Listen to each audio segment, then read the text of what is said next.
नोंथांमोना नुनो मोननाय बे बायराब जिराब न'आ जाबाय बर' बिजोंनि गंसे गुदि फरायसालि। फरायसालिनि मुङा लाइचरन ब्रह्म गुदि फरायसालि।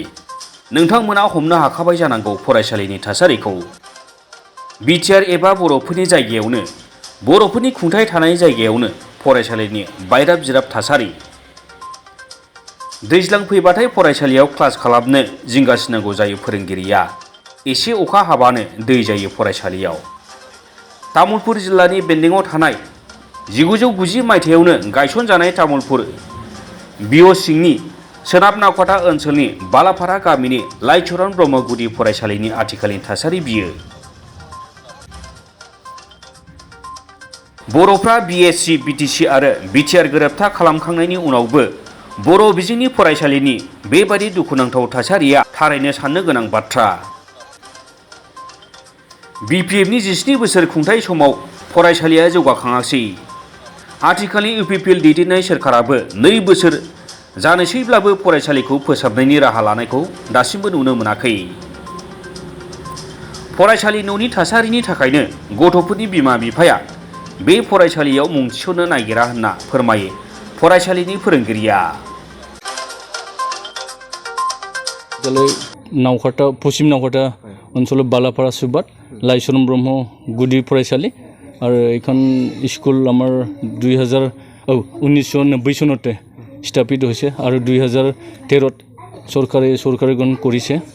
চৰকাৰে গ্ৰহণ কৰাৰ পিছত বা আগৰ পৰা ল'ৰা ছোৱালী আমাৰ ইয়াত বহুত আছিলে আগত, আৰু এতিয়া লাহে লাহে এই জাগাবিলাক অলপ বেয়া হোৱাৰ কাৰণে আৰু নদীয়ে আমাৰ বহুত ডিষ্টাৰ্ব দিয়ে, এইটো কাৰণে লাহে লাহে ল'ৰা ছোৱালীবিলাক অলপ কমি গৈছে। তথাপিও এতিয়া 32 জন ল'ৰা ছোৱালী আছে।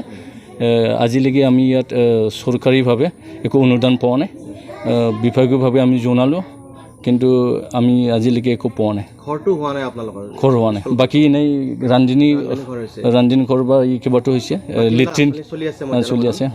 কিন্তু পাঠ গ্ৰহণৰ কাৰণে যিটো ঘৰ লাগে বহুত কষ্ট হৈছে, বহুত কষ্ট হৈছে।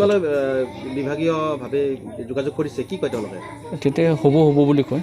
হ'ব। আজিও ইয়াত বিটিডিৰ চিফ আহি গৈছিলে, ই আহি পেলাই অলপ কিবা চাই পেলাই কৈছে এইটো বাৰিষাটো যাক, তাৰপিছত কৰিম বুলি কয়। আমি আজিলৈকে এনেকুৱা আশাতে বহুত বছৰ এনেকুৱাকৈ বাট চাই আছোঁ, কিন্তু আজিলৈকে কষ্ট হয়। ল'ৰা ছোৱালী যিমান বাঢ়িব লাগিছিলে, যেনে কিবা গাৰ্জেনবিলাক বিল্ডিঙৰ কাৰণে বা এই জেগাৰ কাৰণে অলপ অনিচ্ছা কৰে, সেইকাৰণে আধা দিয়ে। এইবাৰ যিমান হ'ব লাগে ইমান হোৱা নাই। তথাপি আমি 32 জন ল'ৰা ছোৱালীলৈ ভালকৈ ইয়াৰ পৰা কিবা কৰি আছোঁ। আৰু এইটো স্কুল A+ পাইছোঁ। A+ পাই পেলাই ৰাইজে বহুত সহযোগ আৰু আমাৰ ল'ৰা ছোৱালীয়েও বহুত ভালভাৱে পঢ়ি শুনি এনেকুৱাকৈ কিবা কৰিছে।